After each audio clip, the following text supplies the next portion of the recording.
নমস্কার, জিটিস কিচেন আপনাদের সকলকে স্বাগত জানাই। কেমন আছেন সবাই? আশা করছি খুবই ভালো আছেন। আজকের রেসিপি হলো গাজরের হালুয়া। চলুন শুরু করা যাক। আমি গাজরের হালুয়াটা বানানোর জন্য 750 গাজর নিয়ে নিয়েছি। ভালো করে কেটে ধুয়ে গ্রেট করে নিলাম। নিয়ে নিলাম কয়েকটা কাজু এবং কিশমিশ। কাজুগুলোকেও চপ করে নিয়েছি। তারপর কড়াইটা গরম করে দিয়ে দিলাম 2 চামচ ঘি। ঘি দেওয়ার পর ঘিটা গলে গেলে দিয়ে দেব তার মধ্যে 2টো এলাচ। এলাচের ফ্লেভারটা ঘিয়ের মধ্যে চলে এলে গ্রেট করে রাখা গাজরটা দিয়ে দিলাম। গাজরটা দেওয়া হয়ে গেলে নাড়িয়ে চাড়িয়ে নিয়ে আমাদেরকে 10 মিনিটের মতো কুক করতে হবে। এবং এই পুরো রান্নাটাই কিন্তু বেশিরভাগটাই হবে লো ফ্লেমে, লো টু মিডিয়াম ফ্লেমে। ঘিয়ের সাথে গাজরটা ভালো করে মিক্স করে নিয়ে আমরা ঢাকা দিয়ে এবং নাড়িয়ে চাড়িয়ে নিয়ে কুক করে নেব, যেন গাজর থেকে সম্পূর্ণ জলটা শুকিয়ে যায়। আমার এই ছোট্ট চ্যানেলে যারা নতুন, অনুরোধ থাকবে চ্যানেলটিকে সাবস্ক্রাইব করবেন, পাশে থাকা বেল আইকনটি ক্লিক করে অল নোটিফিকেশনটিকে অন করে রাখবেন।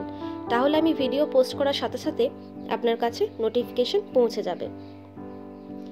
ভালো করে নাড়িয়ে চাড়িয়ে নিয়ে মিক্স করে নিয়েছি এবং ঢাকা দেওয়ার পর দেখুন ঢাকাটা খুলে দেখতেই পাচ্ছেন কতটা জল বেরিয়ে এসেছে গাজর থেকে। তো এই পুরো জলটা কিন্তু আমাদেরকে শুকিয়ে নিতে হবে।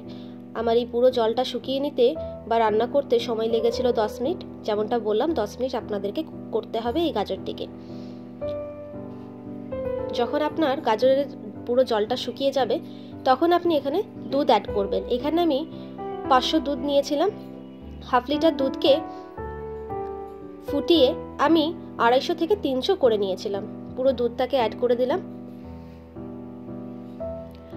অ্যাড করে দেওয়ার পর ঢাকা দিয়ে প্রথমে আমরা 5 মিনিটের মতো কুক করব এবং ঢাকা খোলার পর নাড়িয়ে চাড়িয়ে নিয়ে বা আপনি এই পর্যায়ে গ্যাসের ফ্লেমটাকে হাই করে দিতে পারেন এবং কন্টিনিউয়াসলি নাড়িয়ে নাড়িয়ে আপনাকে পুরো দুধটাকে শুকিয়ে নিতে হবে।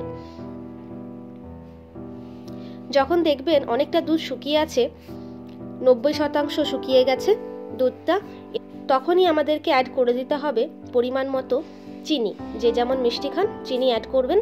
চিনিটা অ্যাড করলে কিন্তু অনেকটা জল বেরিয়ে আসবে।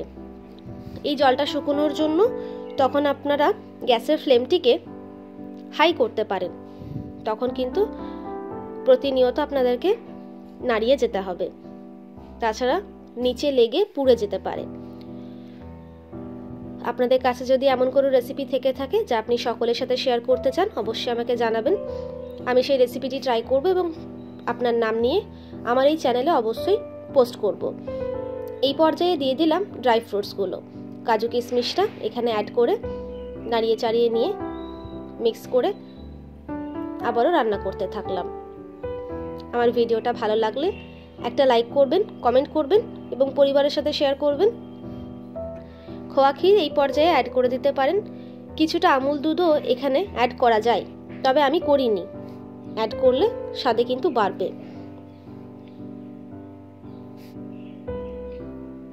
পরের ভিডিওতে কিসের রেসিপি দেখতে চান সেটাও আমাকে অবশ্যই জানাবেন।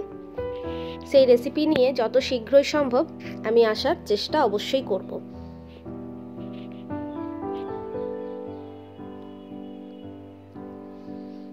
দেখতে পাচ্ছেন নাড়িয়ে চাড়িয়ে নিয়ে আমি এখানে পুরো দুধটা বা চিনির যে জলটা বেরিয়েছিল সেটাকে কিন্তু শুকিয়ে নিয়েছি।